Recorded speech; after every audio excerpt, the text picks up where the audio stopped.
Folks at home, welcome back, and today we're going to be cooking two of my favorite foods, crawfish and lobster.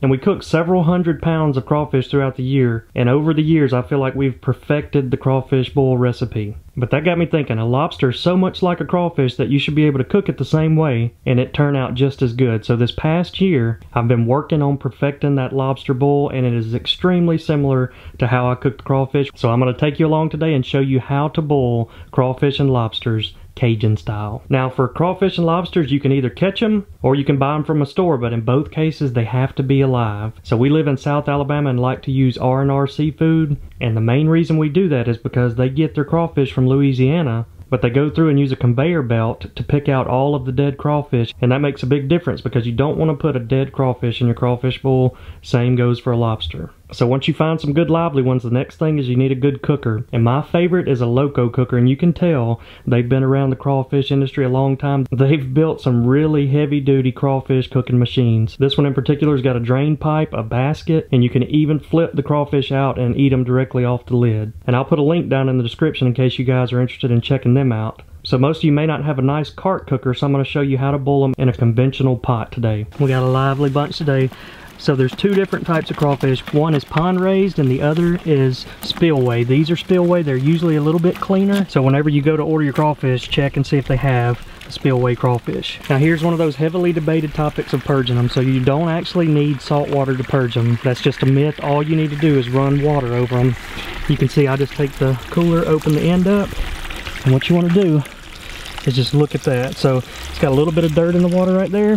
You just want to run enough water over, maybe 10 to 20 minutes, until that water coming out is clean. And here's where California enters the chat. While we're waiting on the crawfish to purge, let's take a quick look at the fish. We got bass and bluegill in this pond. Let's see if anybody is out right now.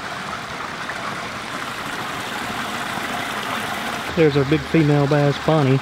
And we would throw her a crawfish in there because bass love to eat crawfish too, but unfortunately, if the crawfish escapes, they'll dig a hole in the liner and then we'll have a pond leak. Now, if you don't take away anything else from this video, hear me out when I tell you this. The combination of these two seasonings will make the best crawfish you've ever tasted. So Louisiana is more of a salty seasoning, and Swamp Fire is more of a spicy seasoning. What I like to do is mix them half and half. If I'm using a big pot like this size, I'll go one full bag of each of those. If I'm using a smaller pot like this size, I'll go half a bag of each. Trust me folks, if you try this one time, you'll never use any other seasonings. I'll even put links down in the description where you can buy them on Amazon. Now let's take a look at the lobsters. Got two big guys, so you have to cook them alive, but you don't want to throw them in the boiling water just like that. So here's the trick folks. Just like crabs, if they get cold, they go to sleep. So you can throw them in the refrigerator for about 25 to 30 minutes or the freezer for about 5 minutes, and that'll put them to sleep, and that's the most humane way to cook a lobster.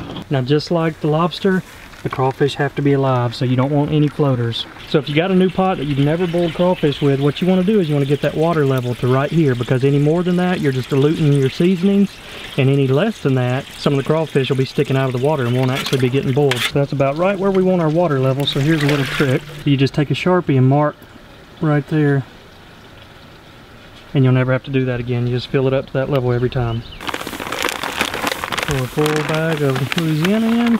And now the spice. Now we're just going to bring this to a boil and put them in. Now for the next step, you're going to want to put the potatoes and Kaneka sausage. Folks, if you never had Kaneka, it's definitely the best. But put the sausage and potatoes in with the crawfish. Corn and mushrooms will come later. Alright, now that we're coming to a rolling boil, it's ready to go in.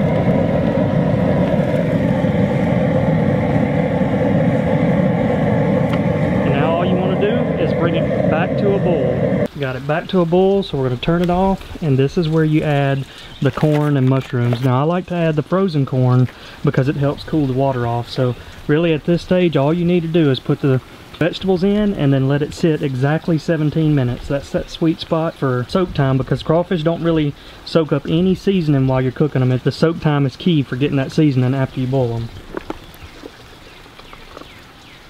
Just want to submerge them and get them up underwater, so make sure they cook too.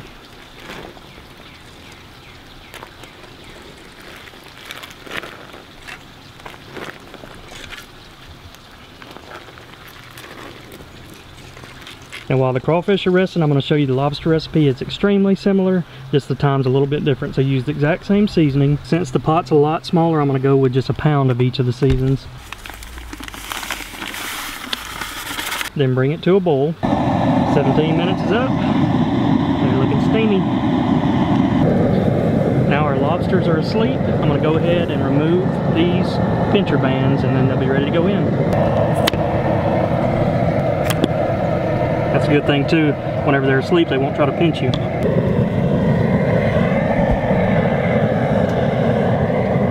we got that to a rolling boil. Now it's time to drop them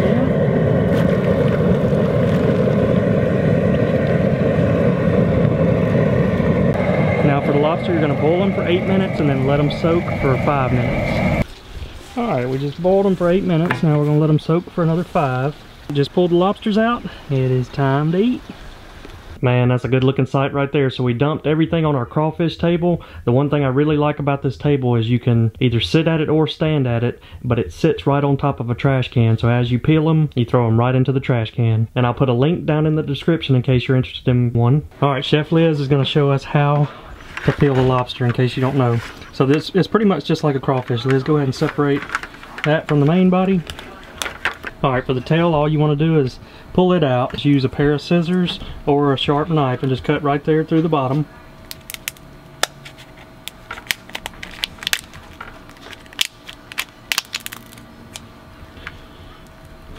Alright, and then it's basically going to pop out just like that.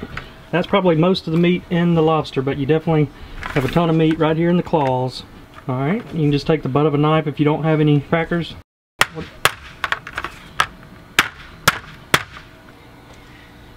Alright, try it out. Let's see what it tastes like. Good. Got that nice Cajun flavor to it. But there's also a little bit of lobster meat right here. You can take something and roll down the legs right here, and that little leg meat will pop out. But that is how to peel a lobster 101. That's claw. You like it or not? It is good. It's got a really good flavor. Alright, we're about to have a crawfish peeling competition. Josh here is the reigning champ. We didn't get to bowl it last year because of the Rona. But we got a now good contender here because Mr. BamaBass himself has taught me a new technique. You want to show him? You want to show him the technique? Alright, hold it about halfway in with your thumb. You want to press in till you hear that pop. Pull out. And there you go. Simple. Competition is, how many y'all gonna do? 5v5. Fastest to eat 5. Reigning champ.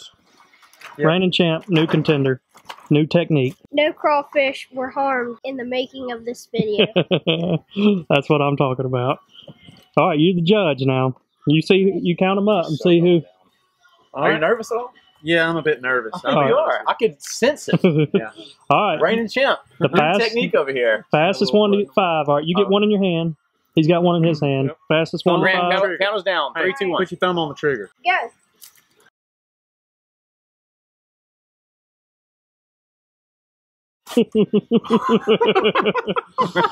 This might be the slowest crawfish. Pull out. We in this. You better catch up quick. That one's not coming out. Oh, here we go. Push it in. Pull out. Oh, go.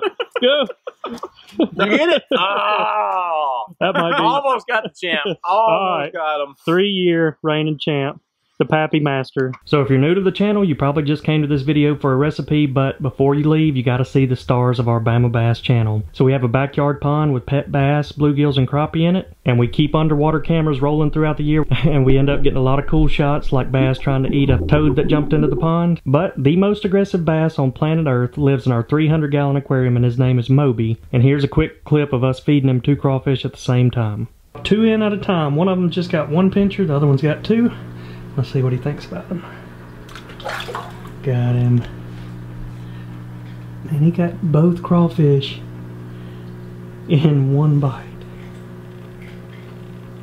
Put them up.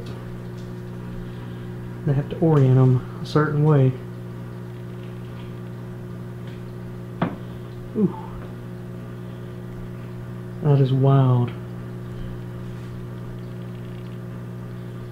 Those are definitely some aggressive crawfish. They were pinching my hand whenever I got them. I don't think he quite knows what to think about the texture of them. I think he got him tail first. I think that's what he was going after that whole time. So I hope you all gained something from this video. Either way, even if you're not a good crawfish cook, it's a great time for friends and family to get together and eat some mud bugs. We won! Who won, Sarah? Me! Subscribe to GCTV and BamaBass. That's right, folks. Hope you enjoyed this video, and make sure to subscribe. We will see you all next time.